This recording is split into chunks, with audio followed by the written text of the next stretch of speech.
안녕하세요. 해드림 출판사 이승훈입니다. 스토리텔링이라는 말 많이 들어보셨죠?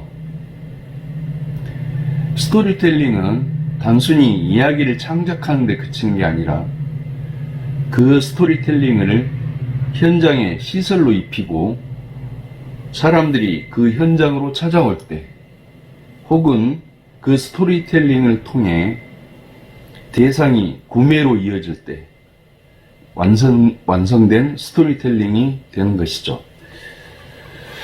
스토리텔링은 일반 상품이나 관광 상품 등에서 많이 활용하는데요. 제가 두 가지만 예를 들어보겠습니다. 경북 영주에 가면 하수 종말처리장이 있습니다.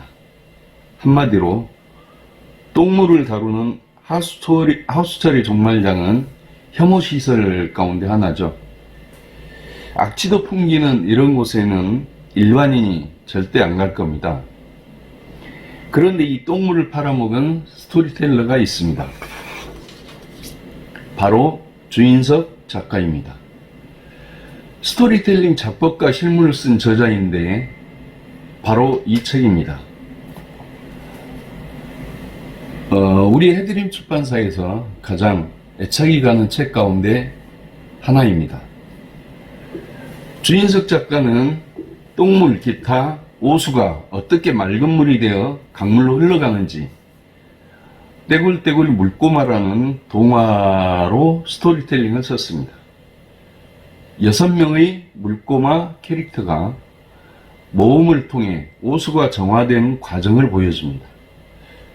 동화를 쓴 것에서 끝났다면 스토리텔링이 아니겠죠. 영주시는 하수 종말처리장 별도의 공간에 이 동화를 설치하였습니다. 영상도 만들고 캐릭터도 제작하여 동화 내용을 현장에다가 실제로 구현한 것이죠. 그 결과 놀라운 일이 벌어졌습니다. 전국 유치원 견학장소 제1순위가 된 것입니다. 미리 예약을 해야 견학할 정도가 되었습니다. 이 스토리텔링은 인형극으로도 만들어서 매년 대학로에서 공연을 합니다. 물에 대한 소중함을 어릴 때부터 체험케 하는 교육 효과 역시 뛰어났습니다. 한마디로 혐오시설이 관광시설로 탈바꿈해서 엄청난 수익을 창출하게 된 것입니다. 사실 봉이 김선달도 대동강물에 스토리텔링을 입혀서 팔아먹은 셈이죠. 다음은 웃음과자 이야기인데요. 중국에 다녀온 목사님이 주셨다면서 어느 날 우리 편집장님이 웃음과자라는 걸 건넸습니다. 이만한 사탕 크기인데요. 포장지에는 대희소라고 써 있더라고요. 아마 이 과자를 먹으면 마음이 기쁘고 웃음이 터진다는 뜻이겠죠. 아니나 다를까요? 우리 직원들한테도 웃음 과자라고 건넸더니 먹기도 전에 유쾌하게 웃었습니다. 과자의 성분이 아니라 스토리가 황당하면서도 재미있고 믿지 않으면서도 정말 그럴까 하는 호기심이 발동하니 웃음이 터지는 것입니다. 이 과자를 먹으면 웃음이 절로 나온다는 단 한 줄이 스토리텔링의 전부입니다. 가장 짧은 한 토막의 이야기로 수억 중국인에게 엄청난 양의 상품을 파는 것입니다. 상품이 아니라 웃음과 감동을 파는 것이죠. 이것이 바로 스토리텔링의 힘입니다. 짧은 이야기가 간단한 상품 하나로 수억 중국인을 감동시키는 것이죠. 세상이 갈수록 삭막해져 웃음을 잃어가는 현대인들에게 이 과자만큼 잘 어울리는 게 또 있을까요? 서로 싸웠다가도 이 과자를 건네면 금세 마음이 풀어질 것입니다. 사람들은 이야기가 있는 곳으로 몰려온다.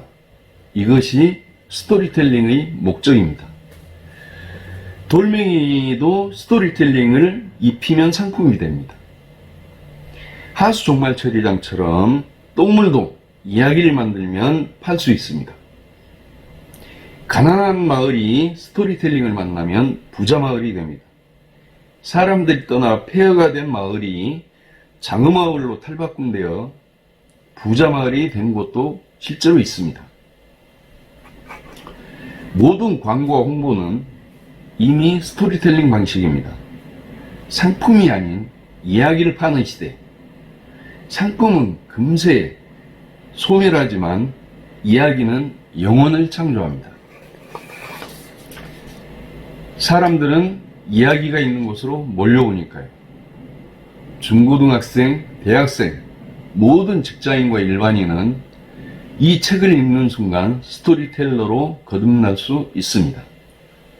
인생의 창조적 변화를 바라는 사람, 기업에 스토리텔링을 입히고 싶은 CEO, 관광지 개발을 원하는 지방자치단체, 빠른 승진을 원하는 공무원을 비롯한 직장인들의 필독서입니다. 스토리텔링은 곧 입사시험의 필수 과목도 될 것입니다. 우리나라 삼성에 이야기가 있나요? 삼성에 스토리텔링을 입히면 더욱더 빛나는 세계적 기업이 됩니다. 우리나라 최고 마찰로 123층의 롯데 월드타워, 여기에 스토리텔링을 입히면 지금보다 몇 배는 더 사람들이 몰려옵니다. 신라호텔에 이야기가 있나요? 신라호텔에 스토리텔링을 입히면 사람들은 신라호텔에서 하룻밤 묵는 투숙하는 것이 꿈이 됩니다. 제주도에 세계인을 감동시킬 스토리텔링이 있습니까? 관광지인데 사람들이 안 온다고요? 스토리텔링을 입혀보세요. 사람들은 이야기가 있는 곳으로 몰려옵니다. 식당이나 카페가 안 된다고요? 스토리텔링을 입혀보십시오. 사람들은 이야기가 있는 곳, 그 앞에서 줄을 섭니다.